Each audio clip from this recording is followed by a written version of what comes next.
Well, I went into Crime 101 with very few expectations, but honestly, I left very entertained. So it's a new heist thriller with an all-star cast, and quite frankly, we don't get many of those gritty 90s crime dramas anymore, so this made a change. And this is a non-spoiler review. So it's a simple setup. Mike Davis, played by Chris Hemsworth, he's a jewel thief. He does heists along the 101 freeway in LA. And obviously he's good at his job because guess what? He'd have kind of been caught by now. But it's high-end stuff, so he's got to be very careful. He's meticulous, but most importantly, he's non-threatening, which means he's relatable to the audience. Well, kind of relatable. I mean, we're not jewel thieves, but, you know, he's not a bad guy. And then on the other side, the cat and mouse, you've got Mark Ruffalo's character, Lou, Detective Lou, I should say, who, well, he's starting to see a pattern in things and actually work out that this might well be the same person, but who is it? So we'll start from a plot point of view, because, look, this is kind of like a modern-day version of Heat. That's what I'd say. If you've seen Heat, you'll get it. If you haven't seen Heat, maybe go back and watch it. It's well worth a watch. But this is a modern-day, slicker version, I would say, of Heat. And my first criticism,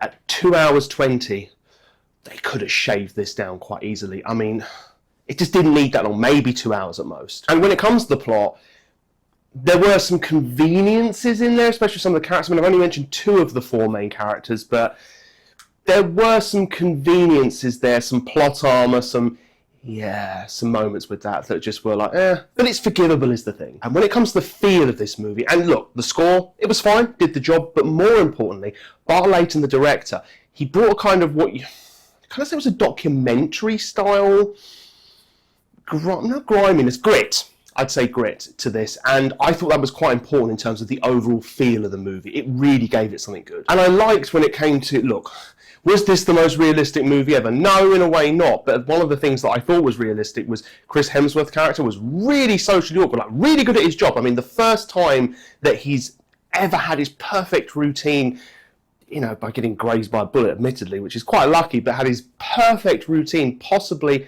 well, probably to him it's shattered because he'll be spiraling all over the place mentally, but he said his perfect routine interrupted. You know, we see that at the start of the movie. So we've got to kind of get that, how's he going to react to that? Because everything's gone perfectly up till now. I did like as well the other 2 characters that were played by Barry Keoghan and Halle Berry.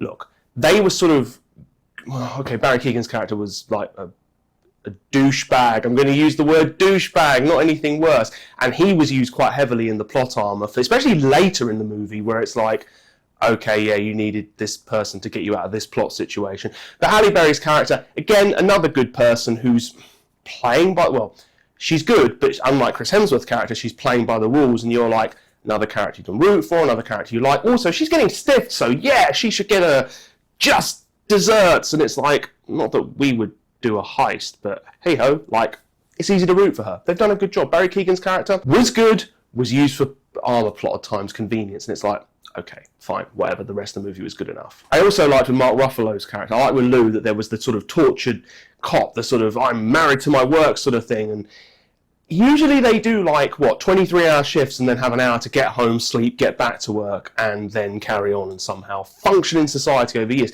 We actually did things like yoga and things like that to go, you know what, I'm actually going to make my life better, and then I'll be better at my job, because, you know what, if I'm a little bit less stressed, and a little bit happier maybe, whatever it is, might just do my job better because I'm being overworked either way. It was like, that was really nice. It was like, I don't know that I needed to see the yoga thing, but at the same time I was like, but I did not need to see it, because it's like, not just 23 hours on, 1 hour for everything else, so like, down a can of baked beans, not that I necessarily think someone in LA would do that as a first thing, but down a can of baked beans, get home, go to sleep for 10 minutes, get up, probably not eat, because then they have to miss meals to be apparently relatable. I've never seen that as relatable, but there we go. And look, we get to the heist. I'm going to say, actually, when it comes to this, I really liked that this movie wasn't just action and some character development. There was lots and lots and lots of character development, which I thought was great, and the action was shoved in there as, not a side note, but secondary. But not secondary as in, we don't care. It was good, right? We had a really good car chase. And I mean, there's one car chase particularly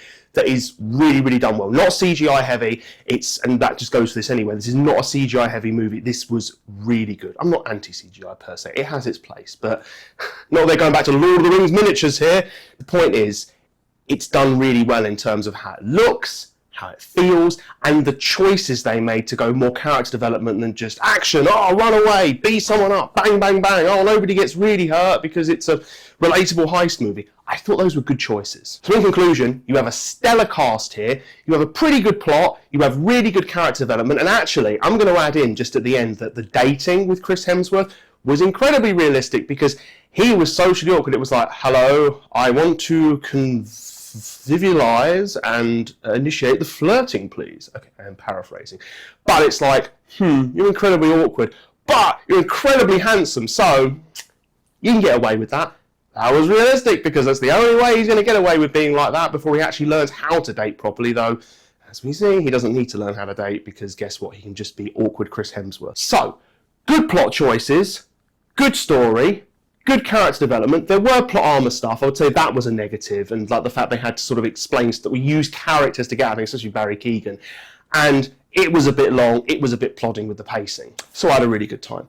What did you think? Did you enjoy it? Did you think perhaps, oh my God, this actual slow thing wasn't worth the wait at all and you're talking rubbish? Or did you think it was very, very enjoyable and the new, slicker version of Heat? Let me know below in the comments. Please like, subscribe, ring the bell, all that good stuff if you want more content from this channel. Your support is appreciated. And until next time, I will see you later.